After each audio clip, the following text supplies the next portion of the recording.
So the Honda's been feeling a little sluggish lately, right? It's almost been a year since I've had this car. So let's do a tune-up. This is a K24, pretty common in most Hondas. We're gonna start off with the 10 mil. I'll take these 4 bolts off.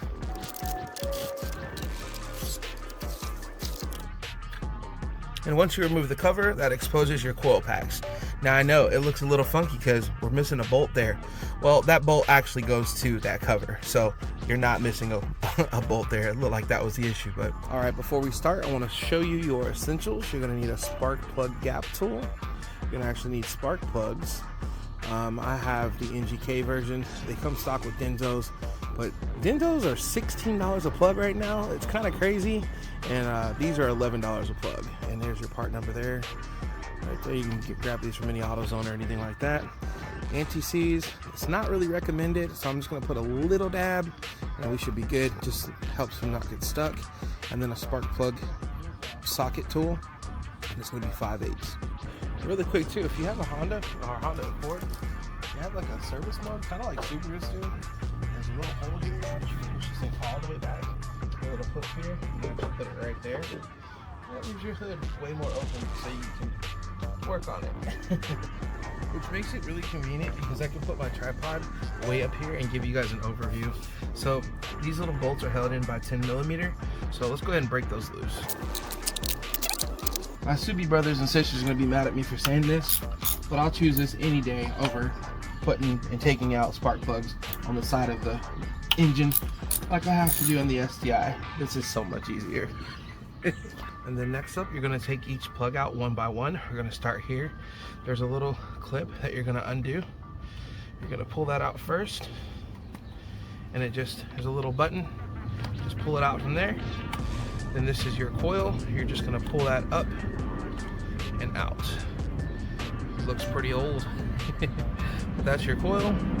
And then you have your exposed spark plug socket. So you're gonna take your spark plug socket tool and you're gonna take some extensions. Now the spark plug socket has a grommet that's in there, and it's gonna actually grab that spark plug and pull that out for you. All right, once you get that out nice and loose, pull this up nice and slow, and there's your spark plug. Let's take a look at the spark plug real quick. And that's that rubber grommet, and sometimes that rubber grommet stays on it, so make sure you pull it off. And this thing is hot, so be very careful.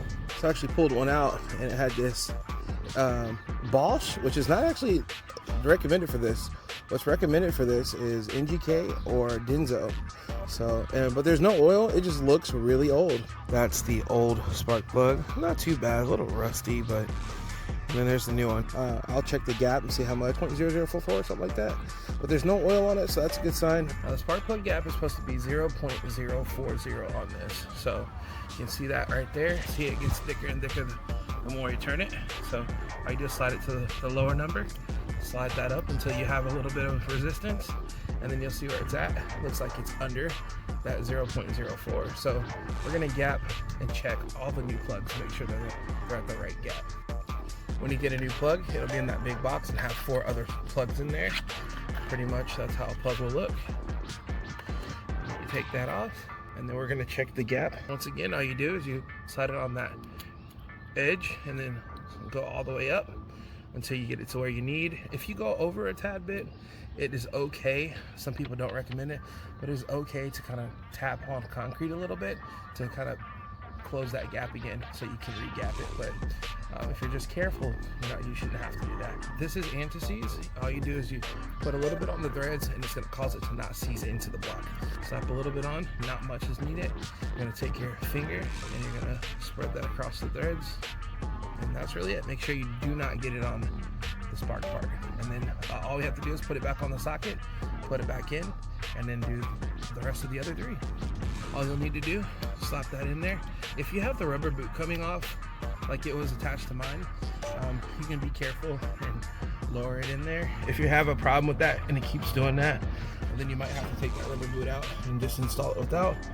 But make sure you start it by hand so you have a little resistance, and then try and pull that out there.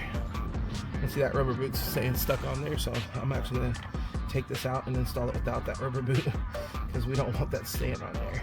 Now there are proper torque ratings for this. I'll find it out and I'll put it on the screen for you. But if you don't have that, hand tight is always good enough. And then that's that. And then you will repeat the other 3. After you're done, you put everything back to normal. And then that's that. Your car is now tuned up. All right, after you've repeated that sequence across, you're all done.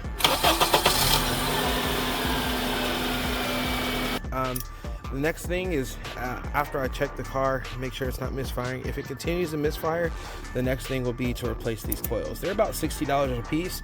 If you're balling on a budget, you can go to a junkyard and grab those. But remember, those are used. Sometimes you actually may find a car that has new coils that was just installed, and then the car may have gotten totaled. So think about that too. You can check a junkyard. These things are in all kinds of Honda cars. So, but yeah, other than that, that's about it, you guys. Appreciate y'all tuning in. Hope y'all learned something. Peace.